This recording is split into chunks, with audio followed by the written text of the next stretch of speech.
178 అధికారులను అనుసరించి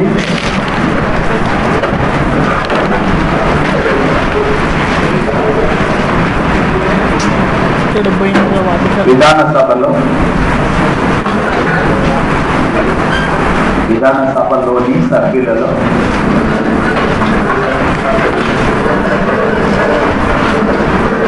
ఒకరిని స్పీకర్ గాను, మరొకరిని డిప్యూటీ స్పీకర్ గాను,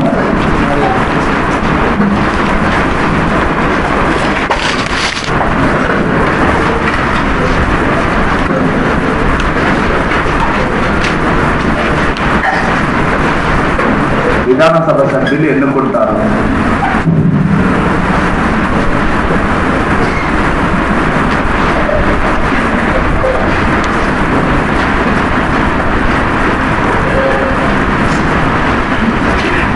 నెక్స్ట్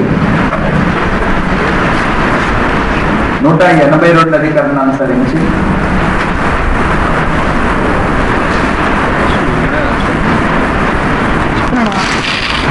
విధాన పరిషత్తులోని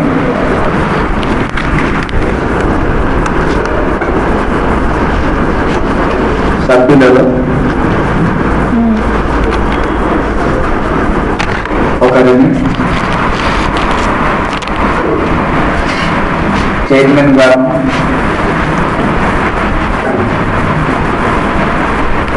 మరొకరిని డిప్యూటీ చైర్మన్ గాను,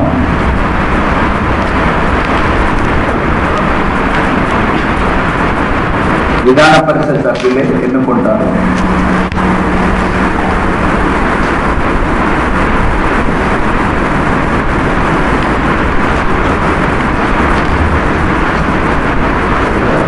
నూట 91 అధికరణ అనుసరించి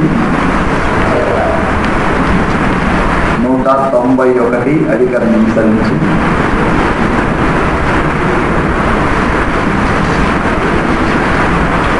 రాష్ట్ర శాసనసభ సభ్యులను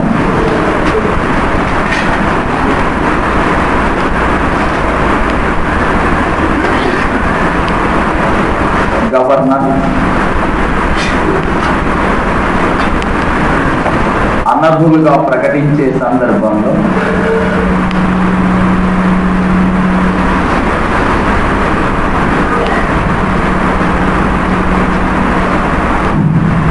కేంద్ర ఎన్నికల కమిషన్ను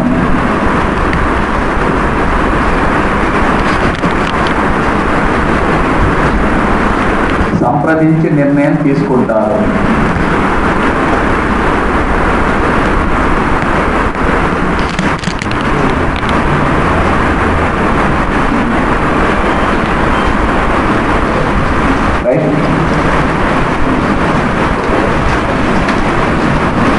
రాజ్యాంగంలో ఉన్నటువంటి 171 అధికరణ విధాన పరిషత్కు సంబంధించినటువంటి అంశాలను తెలుస్తుంది. విధాన పరిషత్తు ఏ విధంగా నిర్మాణం చేయబడుతుంది, దీంట్లో ఉండేటటువంటి సభ్యుల సంఖ్య ఎంత, ఈ విషయాల గురించి మనకు 171 అధికరణలో ఉన్నటువంటి వివరాలు తెలియజేస్తున్నారు. వాస్తవానికి ఒక రాష్ట్రంలో విధాన పరిషత్తును ఏర్పాటు చేసే అధికారం కానీ, ఏర్పాటు విషయంలో కానీ, లేక రద్దు విషయంలో కానీ, ఈ రెండింటిని గురించి కూడా తెలియజేసేటటువంటి అధికారులు ఉంటా 69.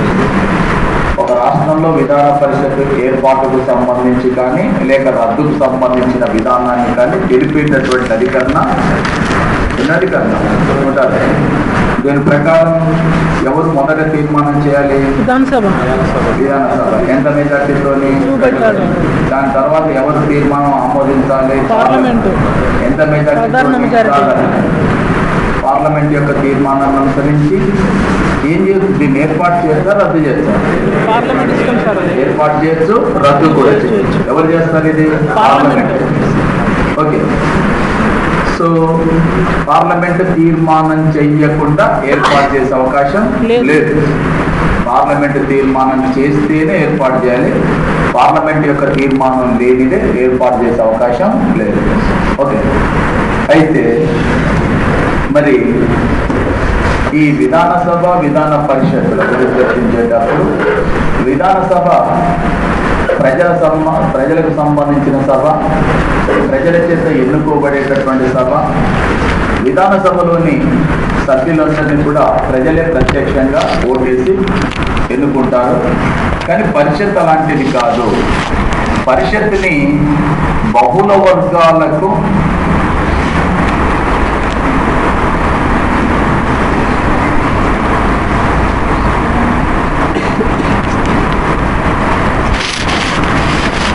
ప్రాతినిధ్యం వహించే సభగా పేర్కొంటారు. బహుళ వర్గాలకు ప్రాతినిధ్యం వహించే సభగా దీన్ని పేర్కొంటారు. మరి పరిషత్తులో సభ్యుల సంఖ్య ఏ విధంగా ఉండాలి అంటే దీనికి కనిష్ట సంఖ్యగా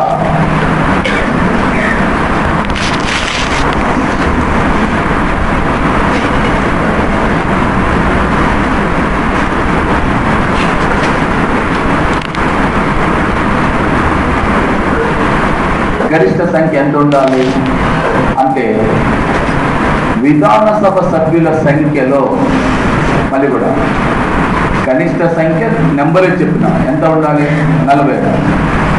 మరి గరిష్ట సంఖ్య ఎంత ఉండాలి అంటే ఆ రాష్ట్ర విధానసభ ఏదైతే ఉంటుందో ఈ విధానసభ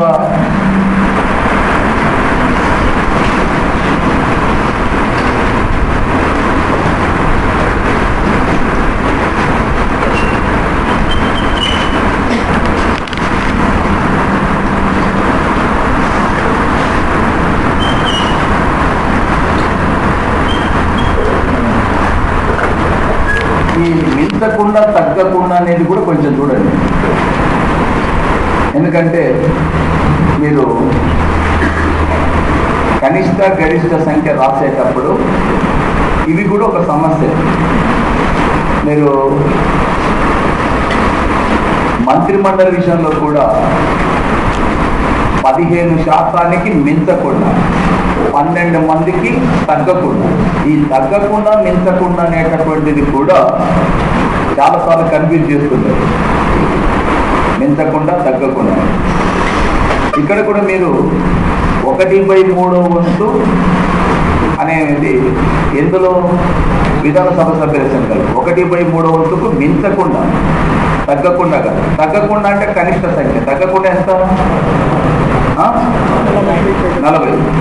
అలాగే మీకు రాజ్యాంగ సవరణ సందర్భంలో కూడా 1/2 వంతు రాష్ట్రాలకు మించకుండా తగ్గకుండా రాజ్యాంగాన్ని సవరించేటప్పుడు 3వ పద్ధతి ఉంటుంది. ఈ 3వ పద్ధతి గురించి ఆలోచన చేసేటప్పుడు పార్లమెంటు 2/3 వంతు మెజార్టీతో పాటు దేశంలోని 1/2 వంతు రాష్ట్రాలకు మించకుండా తగ్గకుండా అది అంతకంటే ఎక్కువ రాష్ట్రాలు ఆమోదించవచ్చు. ఇప్పుడు పివి నరసింహారావు ప్రభుత్వ కాలంలో 73-74 రాజ్యాంగ సభలను ఆమోదించినప్పుడు దేశంలోని 17 రాష్ట్రాలు ఆమోదించినవి. 17 రాష్ట్రాలు ఎట్లా ఆమోదించకూడదు కదా, అప్పుడున్నది 25 రాష్ట్రాలు, 12.5 రాష్ట్రాలే ఆమోదించాలి అని అనడానికి అవకాశం లేదు. అర్థమైంది కదా. ఎంతకు తగ్గకుండా 1/2 వంతుకు తగ్గకుండా, ఇంకా మించితే ఎన్ని రాష్ట్రాలైనా కూడా ఆమోదించాలి.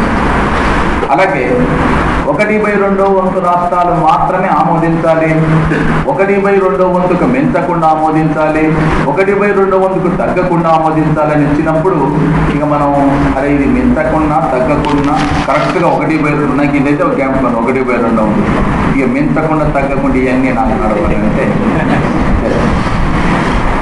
అందుకోసం ఇవి 2-3 సందర్భాల్లో వస్తాయి.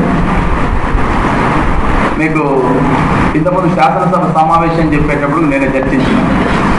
శాసనసభ సమావేశం జరిపేటప్పుడు దాని గురించి కూడా శాసనసభ సమావేశం జరిపేటప్పుడు ఏం చెప్తున్నాం, ఫోరం ఎంత ఉండాలి, 1/10 1/10 వంతు ఎక్కడ?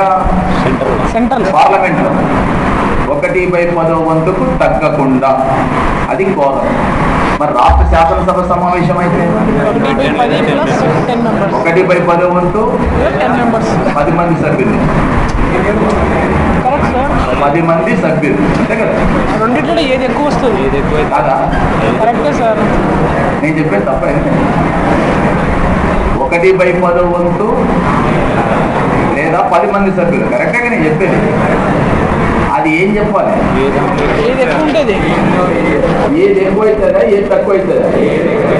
అది అనుకో, ఏది ఎక్కువ అవుతుంది. అలాగే ఇండిపెండెంట్ పోటీ చేస్తుంటారు. ఎమ్మెల్సీగా, రాజ్యసభ సభ్యులుగా ఇండిపెండెంట్లు పోటీ చేస్తుంటారు. ఈ ఇండిపెండెంట్లు పోటీ చేసినప్పుడు ఎంతమంది సభ్యులు వారిని సమర్థించాలి? పోటీ చేసే అభ్యర్థులను.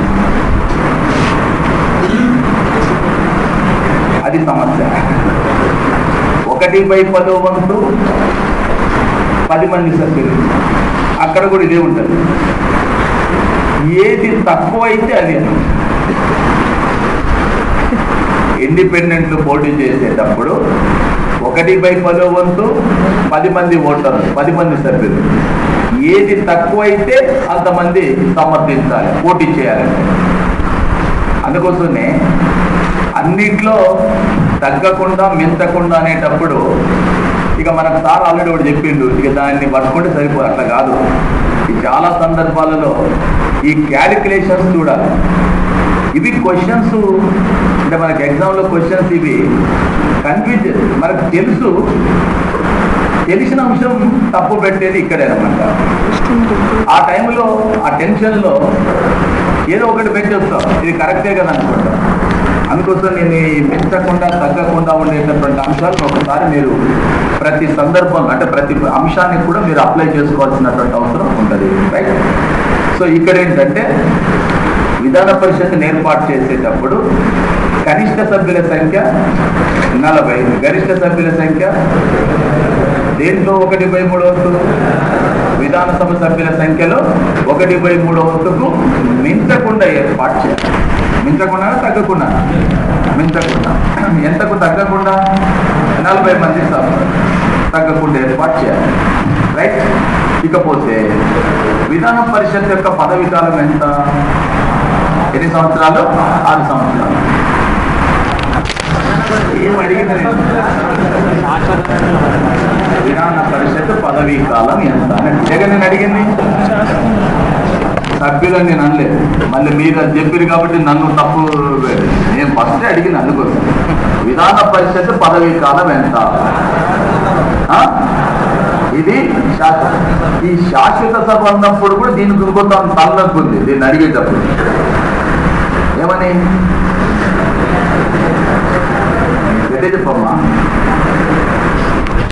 అది దీనిని ఈ క్రింది వాటిలో ఏ సభను తాత్కాలికంగా రద్దు చేయడానికి అవకాశం లేదు, శాశ్వతంగా రద్దు చేయవచ్చును? తాత్కాలికంగా రద్దు చేయడానికి అవకాశం లేదు, శాశ్వతంగా రద్దు చేయవచ్చు. తాత్కాలికంగా రద్దు చేయడానికి అవకాశం లేదంటే ఇప్పుడు లోక్సభ ఉందనుకోండి, లోక్సభలో ఏం చేయొచ్చు? రద్దు చేయొచ్చు, మళ్ళీ వెంటనే ఎన్నికలు నిర్వహించు. అలా రద్దు చేయడానికి విధాన పరిషత్తును రద్దు చేయడానికి అవకాశం లేదు. చేస్తే దీన్ని ఎలా చేయాలి? అసలు లేకుండానే చేయాలి, అసలు శాశ్వతంగా రద్దు చేయాలి. ఇప్పుడు ఆంధ్రప్రదేశ్లో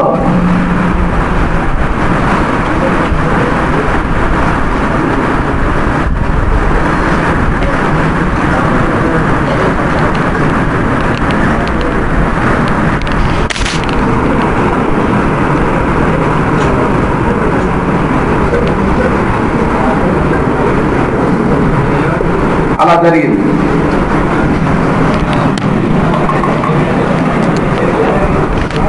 ఎప్పుడు ఏర్పాటు చేసినారు? 58లో. ఎప్పుడు రద్దు చేసినారు? 85లో. మళ్ళీ ఎప్పుడు ఏర్పాటు చేసినారు? 22 సంవత్సరాల తర్వాత మళ్ళీ పునరుద్ధరించినారు. పునరుద్ధరించడం అంటే అవసరం అంటే ఏర్పాటు చేసుకున్నామని చెప్పుకున్నాం. అయితే దాని మధ్యలో ఒక 6 నెలల పాటు రద్దు చేసి ఈ విధానసభ మందిరిగా ఓ సంవత్సరానికి రద్దు చేసి మళ్ళీ ఏర్పాటు చేయటం ఉండదు. రద్దు చేస్తే శాశ్వతంగా చేయాలి, తాత్కాలికంగా రద్దు చేసే అవకాశం లేదు. ఏ సభ? విధాన పరిషత్. సో విధాన పరిషత్ యొక్క సభ్యులు ఏ పద్ధతిపై ఎన్నుకోబడతారు?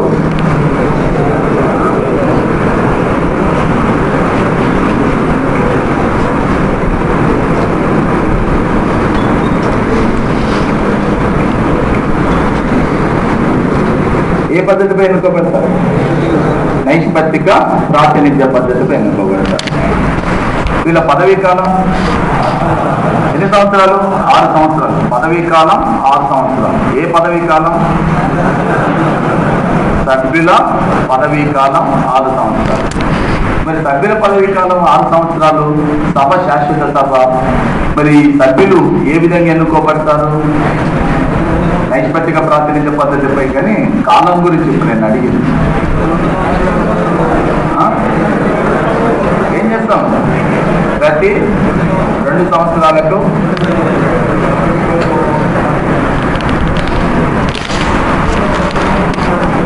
పదవి విరమణ చేస్తారు. కాగా ఎంతమంది? మాకు అన్ని స్థానాలకే ఎన్నికలు నిర్వహిస్తారు. సో ఏ పద్ధతిపై ఎన్నుకోబడతారు? నైష్పత్తిక. పదవీ కాలం ఎంత? 6 సంవత్సరాలు. ఎన్నికలు ఎంత కాలానికి ఒకసారి జరుగుతాయి? 2 years. ఎన్ని స్థానాలకు? 1/300 స్థానాలు. సో ఈ క్రమంలో దీనిని పైన రాసిన బహుళ వర్గాలకు ప్రాతినిధ్యం వహించే సభ. ఎందుకని? విధాన పరిషత్ సభ్యులు మొత్తం కూడా ఏ పద్ధతి ద్వారా పదవిలోకి వస్తారు? ఎన్ని రకాలుగా వస్తారు?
ఇప్పుడు చూపిస్తుంది. 1/300 మంది సభ్యులని ఎవరు ఎన్నుకుంటారు?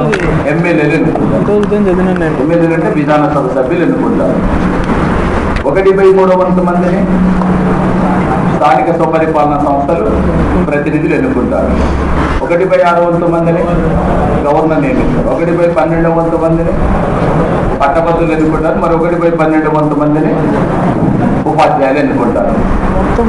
ఎన్ని రకాలుగా వస్తున్నారు పదవిలోకి? కాబట్టి దీన్ని ఏ సభ అంటాము? బహుళ వర్గాలకు ప్రాతినిధ్యం.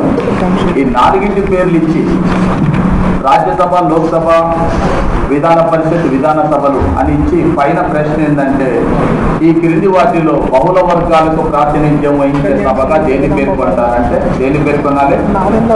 ఇది విధాన పరిషత్. ఈ క్రింది వాటిలో దేనిని శాశ్వతంగా రద్దు చేయవచ్చును, తాత్కాలికంగా రద్దు చేయలేము? విధాన పరిషత్. విధాన పరిషత్ యొక్క కనిష్ట సభ్యుల సంఖ్య, గరిష్ట సభ్యుల సంఖ్య, విధానసభ సభ్యుల సంఖ్యలో 1/3 మించరు. ఈ సందర్భంలో మీరు ఈ సభ్యులు ఎన్నుకునేటటువంటి దాంట్లో ఆంధ్రప్రదేశ్ యొక్క మొత్తం విధాన పరిషత్ సభ్యుల సంఖ్య 90. ఎంతమంది ఉన్నారు? 90 మంది ఉన్నారు. ఈ 90 మంది కూడా అంటే ఏ వర్గాల నుంచి ఎంతమంది ఎన్నుకోబడుతున్నారంటే ఇక్కడ 31, ఇక్కడ 31, ఇక్కడ 12, ఇక్కడ 8, ఇక్కడ 8. దీంతో మీకు ఆ శాతం చేసేటప్పుడు కొంచెం ఎక్కువ తక్కువ వచ్చినప్పుడు అడ్జస్ట్మెంట్ చేసి నిర్ణయం చేయడం జరుగుతుంది. కాబట్టి పర్ఫెక్ట్గా యాక్యురేట్గా 8.5 మంది సభ్యులు రావాలి అంటే అలా ఉండదు, కాబట్టి దాన్ని అడ్జస్ట్మెంట్ చేస్తారు. ఎందుకంటే ఒక ఆయన వచ్చిందని అడిగాను, సార్ ఇది 8.5 అయితే 8 ఎట్టున్నాయి, మరి నా అలా నువ్వు నిర్ణయం చేస్తా. నేను సాధ్యమైందా? ఇది ప్రశ్న కోసం ప్రశ్న అడగటం అవుతుంది అనేది అందుకోసం ఏంటంటే అది ముందే చెప్తున్నాను. ఓకే, ఇది ఎన్నుకోబడేటటువంటి సభ్యులు. ఇప్పుడు మన అంశం ఏంటంటే, మీకు నేను భారత రాజ్యాంగం యొక్క మూలాధారాలు అనే టాపిక్ గురించి చర్చించేటప్పుడు వివిధ రాజ్యాంగాల నుంచి ఏ అంశాలను గ్రహించడం అని చెప్పేటప్పుడు చాలామంది రాజ్యసభ సభ్యులని ఎన్నుకునే పద్ధతి దక్షిణాఫ్రికా నుంచి తీసుకున్నామని చెప్పి రాసినాం. మళ్ళీ లాస్ట్లో ఎగువ సభ సభ్యులని దిగువ సభ సభ్యులు ఎన్నుకునే పద్ధతిని నార్వే నుంచి తీసుకున్నారని కూడా రాసినాం. అవాళ నేను చెప్పిన అంశము కొంతమంది ఏమో సార్ చెప్పిండు కాబట్టి